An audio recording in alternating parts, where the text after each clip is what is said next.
Good morning and welcome to Nagaland English Academy Nayatola Jagdishpur. Please subscribe, like, and follow the channel. This is your sir Sunil Kumar Thakur welcomes you.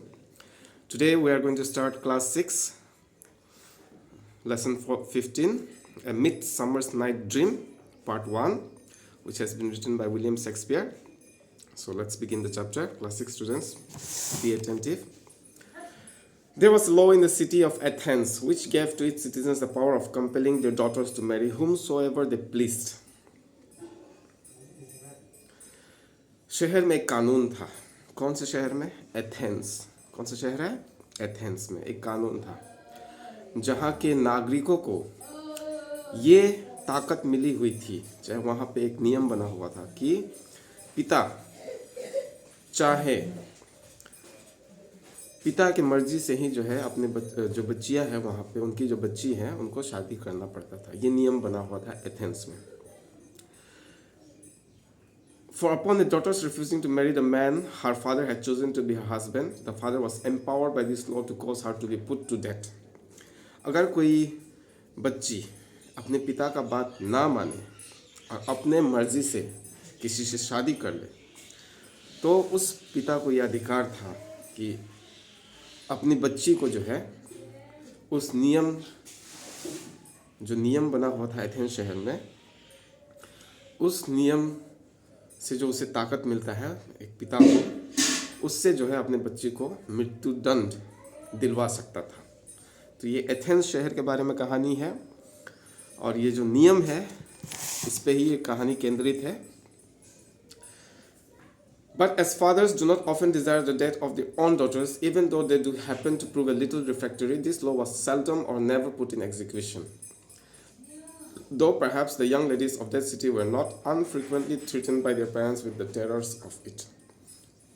नियम था, लेकिन इस नियम का उस शहर में यानी एथेंस में अभी तक किसी ने इस्तेमाल नहीं किया था. हालांकि बहुत सारी बच्चियां ऐसी थी जो अपने मर्ज़ी से जो है उन्होंने मैरिज किया, लेकिन कोई पिता वहाँ पे ऐसा नहीं था जो इस जो नियम है यानी मृत्युदंड का अपने बच्चियों के प्रति वो इस्तेमाल करे. अभी तक उस शहर में यानी एथेंस में ये हुआ नहीं था. There was one instance however, लेकिन एक वाक्य है उसी शहर में. एक बूढ़ा आदमी था जिसका नाम था इग्वेस एक आदमी था, बूढ़ा व्यक्ति था, जो वहाँ के जो ड्यूक थे, ड्यूक ऑफ एथेंस, यानी मान के चले कि वहाँ के जो शासक थे ड्यूक ऑफ एथेंस, उनके पास वो पहुँच जाता है. कौन? इग्वेस जो है वहाँ पहुँचते हैं ड्यूक ऑफ एथेंस के पास कॉम्प्लेन करने के लिए कि उसकी जो बच्ची है जिसका नाम हर्मिया था, हर्मिया उस बूढ़े व्यक्ति यानी इग्वेस का जो लड़की थी उसकी शिकायत लेके वो ड्यूक ऑफ एथेंस के पास पहुंचता है कॉम्प्लेन करने के लिए कि मैंने अपनी बच्ची हर्मिया को कहा कि वो डेमेट्रिस से शादी कर ले. डेमेट्रिस जो थे एक वहाँ के जो एथेन जो शहर है चाहे जो जगह है वो एक अच्छे खासे घर से ताल्लुक़ रखता था, लेकिन हर्मिया ने इग्वेस की बात उसने मना कर दिया कि नहीं, मैं डेमेट्रिस से शादी नहीं करूँगी. क्यों नहीं करूँगी इसके बारे में बताया जा रहा है. बिकॉज हर्मिया जो थी वो एक और व्यक्ति थे जिनका नाम लिसेंडर था, लिसेंडर से प्यार करती थी. तो इसीलिए उसने जो है हर्मिया ने अपने पिता इग्वेस की बात मानने से इनकार कर दिया, डिमेट्रिस से शादी करने से मना कर दिया, क्योंकि वो लाइसेंडर से प्यार करती थी. इग्वेस demanded justice of थ्यूसियस and desired that this cruel law might be put in force against his daughter. इसीलिए जो इग्वेस थे, जो बूढ़े व्यक्ति थे, वो ड्यूक ऑफ एथेंस के पास पहुंचते हैं और कहते हैं कि ये जो कानून है जिससे उन्हें अधिकार मिलता है कि अपनी बच्ची को मृत्युदंड दे सके, इसका इस्तेमाल वो करेंगे, जो इसकी इस्तेमाल करने की उसे परमिशन मिले. Hermia pleaded in excuse for her disobedience that Demetrius had formerly professed love for her dear friend Helena and that Helena loved Demetrius to distraction. But this honorable reason which Hermia gave for not obeying her father's command move not the stand equals. Hermia ने अपने पिता को समझाया कि डेमेट्रिस से वो शादी इसलिए नहीं करना चाहती क्योंकि वो डेमेट्रिस जो है वो एक लड़की और है जिसका नाम है हेलिना।